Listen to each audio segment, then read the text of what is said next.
Supreme court में बुधवार को राज्यों में मतदाता सूचियों के विशेष गहन पुनरीक्षण यानी कि एसआईआर को लेकर सुनवाई बेहद महत्वपूर्ण रही। इस मुद्दे पर राजनीतिक बहस लगातार चल रही है और अब अदालत ने एक बड़ा सवाल उठाया है। क्या सिर्फ इसलिए कि किसी व्यक्ति के पास आधार कार्ड है उसे मतदाता भी मान लिया जाए, विशेष रूप से तब जब वो व्यक्ति भारत का नागरिक ही न हो और किसी पड़ोसी देश से घुसपैठ करके आया हो।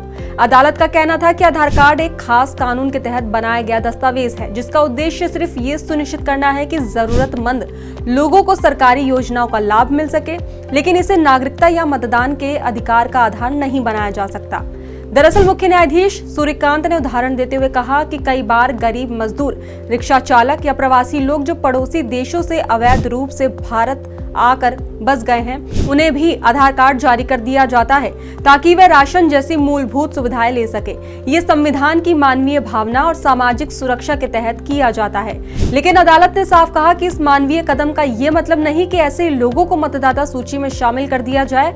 ये टिप्पणी तब हुई जब वरिष्ठ अधिवक्ता कपिल सिब्बल ने दावा किया कि कई लोगों के पास आधार कार्ड होने के बावजूद उनके नाम मतदाता सूची से हटाए जा रहे हैं और उनके लिए ये बेहद अन्यायपूर्ण है। सिब्बल का कहना था कि अगर एक व्यक्ति खुद कहता है कि वो भारतीय नागरिक है, यहाँ रहता है और उसका आधार कार्ड भी है, तो उसके नाम को मतदाता सूची से हटाना एक कानूनी प्रक्रिया के तहत ही होना चाहिए।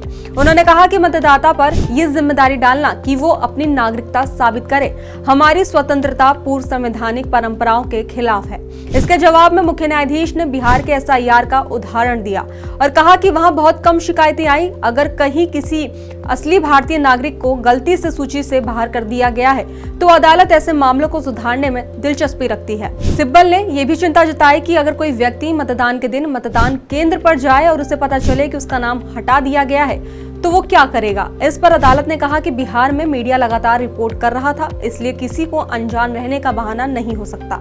अदालत ने यह भी कहा कि जनता को समय पर जानकारी देना बहुत जरूरी है और मीडिया का योगदान इसमें बड़ा है। तो वहीं बहस के दौरान ये भी मुद्दा उठा कि बूथ लेवल ऑफिसर्स यानी कि बीएलओ के पास मतदाता सूची से नाम हटाने की बहुत शक्तियां हैं। सिब्बल ने कहा कि अब तकनीक इतनी उन्नत है कि डुप्लीकेट मतदाताओं को कंप्यूटर सॉफ्टवेयर से पहचाना जा सकता है, इसलिए बीएलओ को इतनी बड़ी शक्तियां देने की जरूरत नहीं है।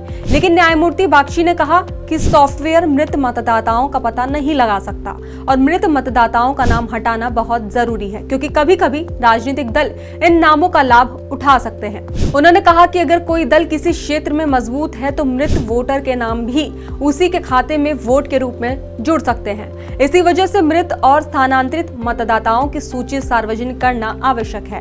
तो वहीं अदालत ने पश्चिम बंगाल, तमिलनाडु और केरल में एसआईआर को लेकर दायर याचिकाओं पर चुनाव आयोग से जवाब मांगा है। कुछ याचिकाओं में केरल में 9 और 11 दिसंबर को होने वाले स्थानीय निकाय चुनावों के कारण एसआईआर को रोके जाने की मांग की गई है, जबकि कुछ याचिकाओं ने पूरी प्रक्रिया को ही असंवैधानिक बताया है।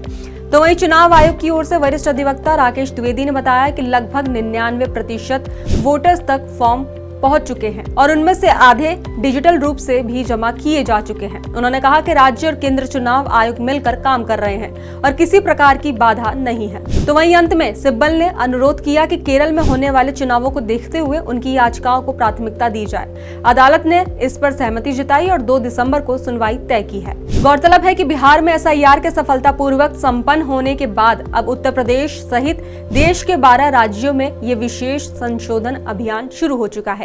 अभियान 4 नवंबर से शुरू हुआ है और 4 दिसंबर तक चलेगा। मुख्य निर्वाचन अधिकारी नवदीप रिनवा ने बताया कि इस दौरान 18 साल पूरे कर चुके नए वोटर्स का नाम जुड़ेगा, मृत या स्थानांतरित वोटर्स के नाम हटाए जाएंगे और सूची में किसी भी तरह की त्रुटि को दूर किया जाएगा। उन्होंने सभी नागरिकों से अपील की है कि इस अवसर का लाभ उठाएं और अपनी मतदाता सूची की स्थिति जरूर जांच लें। खैर, इस खबर पर आपका क्या कहना है हमें कमेंट बॉक्स में जरूर बताएं। फिलहाल खबरों में बस इतना ही। बाकी देश और दुनिया की तमाम खबरों के लिए देखते रहिए दी एज।